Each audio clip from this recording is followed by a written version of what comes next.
এখন নিঃশ্বাসে কখনো বিশ্বাস আছে কালকে সকালের সূর্যটা আমরা আকাশে দেখতে পাবো, তার গ্যারান্টি আছে।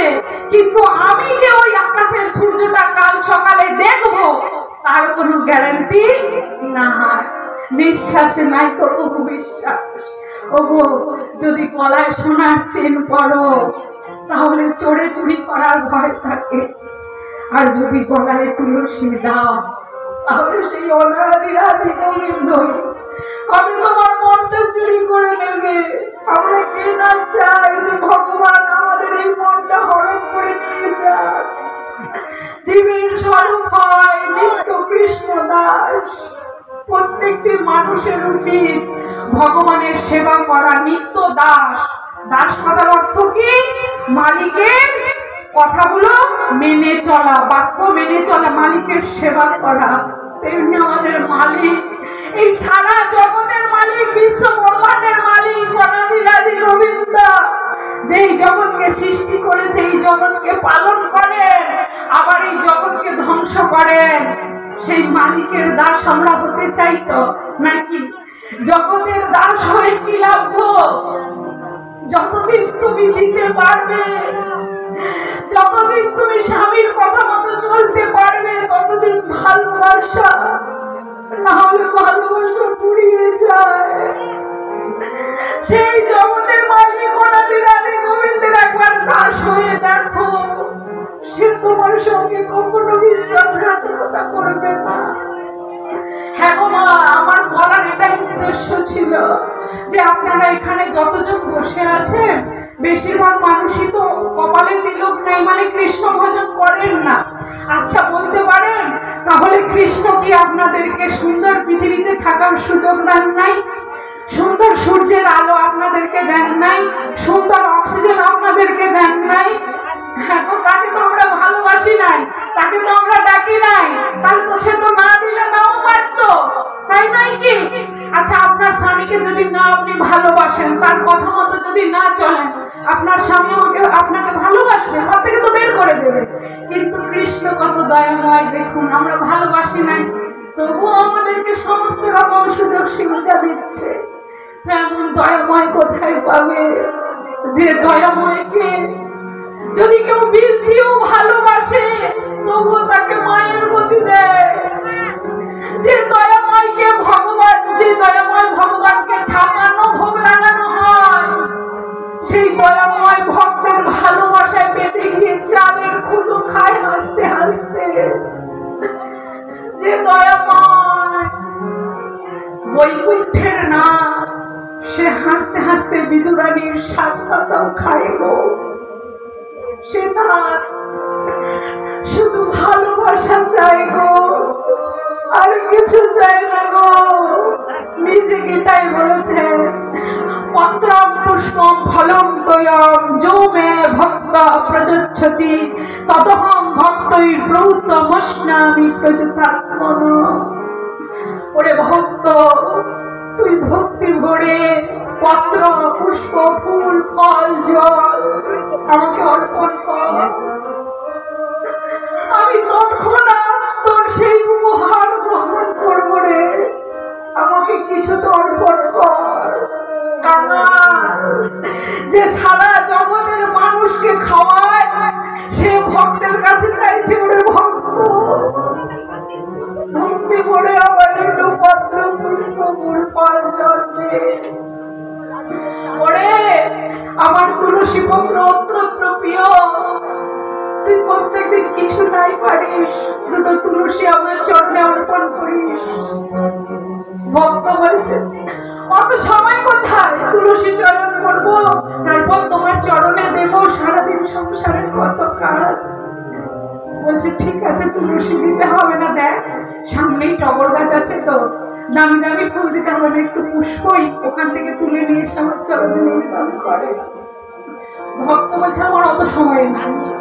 বলছে ঠিক আছে, ফল তো তোর বাড়িতেই থাকে, প্রত্যেকদিন ছেলেদেরকে তো একটা একটা করে কেটে দিস, ওর থেকে না হয় একটা আমার ভোগ লাগাস, আমি তাতে খুশি হয়ে যাই।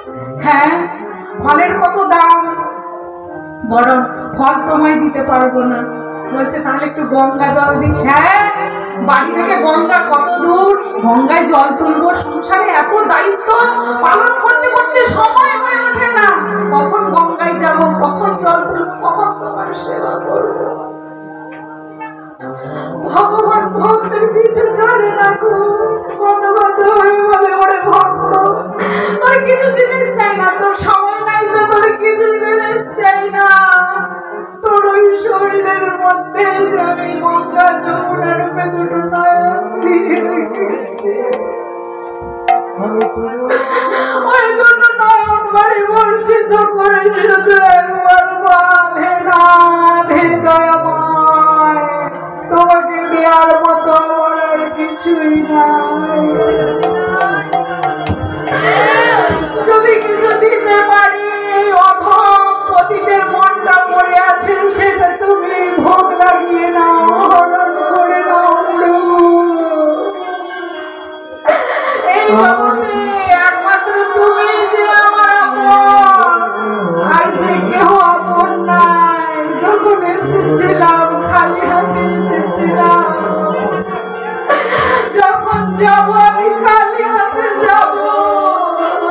শুধুমাত্র কয়দিনের জন্য আমি নাটক করছি। নাটক অভিনয় হলে যেমন আমরা বাবা মা দিদি ভাই বোন সাজি, তেমনই সেজে আছে কারো স্ত্রী, কারো ভাই, কারো মা, কারো বোন। নাটকটা শেষ হয়ে গেলেই চলে যেতে হবে। তোমার স্বামী যতই ভালোবাসুক না কেন, তোমার সঙ্গে শান্তি হবে না। তোমার পুত্র যতই মামা করুক না কেন, যতক্ষণ না পর্যন্ত তোমার ওই অস্থিটা খালি ভেসানো হয়, নদীতে ভেসানো হয়, ভাসানো হয়, ততক্ষণ পর্যন্ত। কিন্তু সেই অনাদি রাধি গোবিন্দ যখন আমার কেউ ছিল না, মায়ের ওই গর্ভের মধ্যে গর্ভ যন্ত্রণায় ছটফট করছিলাম। একবার ভেবে দেখুন মা, ওইটুকু পেটের মধ্যে একটা 3 কিলো 2.5 কিলো শিশু কেমন ভাবে নিচের দিকে মাথা, উপর দিকে পা করে ঝুলে আছে, না একটু হাওয়া বাতাস ঢুকছে, কিভাবে সে বেঁচে আছে, কিভাবে অক্সিজেন পাচ্ছে, তাকে কে রক্ষা করছে বলতে পারবে? কে রক্ষা করছে ওই পেটের ভিতরে? একমাত্র ওনাদের। তাহলে ওই কষ্টের মধ্যেও ভগবান আমাদের ছাড়েন নাই, কৃপা করা ছাড়েন নাই। আমার যখন জানো সব অন্ধকার হয়ে যাবে, যতই কষ্ট করে বাড়ি বানাই না কেন, বাড়ির একটা একটু সঙ্গে যাবে না। যত কষ্ট করে ব্যাংকে টাকা জমাই না কেন, কিছু সঙ্গে যাবে না। আধার জামিন একা আমি, কেউ নাই। প্রভু প্রভু এবার আমার পার করো প্রভু। চতুর্দিক অন্ধকার, আমি কেমন করে পারবো? কোনো রাস্তা আমি দেখতে পাচ্ছি না। এতদিন জাতিকে ভালোবেসে এসেছি, স্বামী পুত্র তারা কোথায়? প্রভু এই সমুদ্রের মধ্যে আমরা হাবুডুবু খাচ্ছি, আমাদেরকে উদ্ধার করো।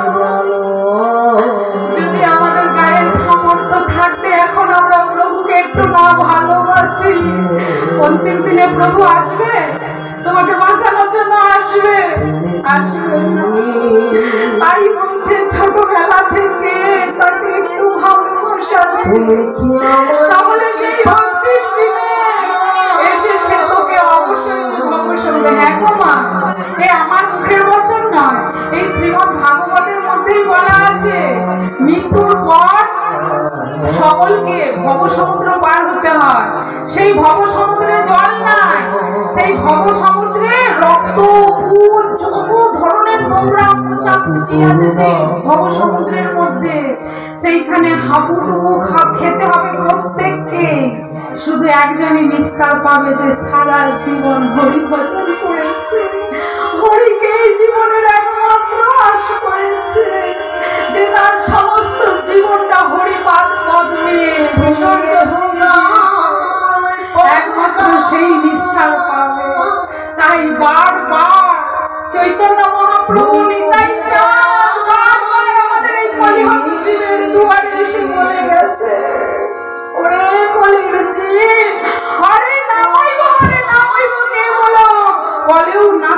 নাস্তিক গতির অন্যথা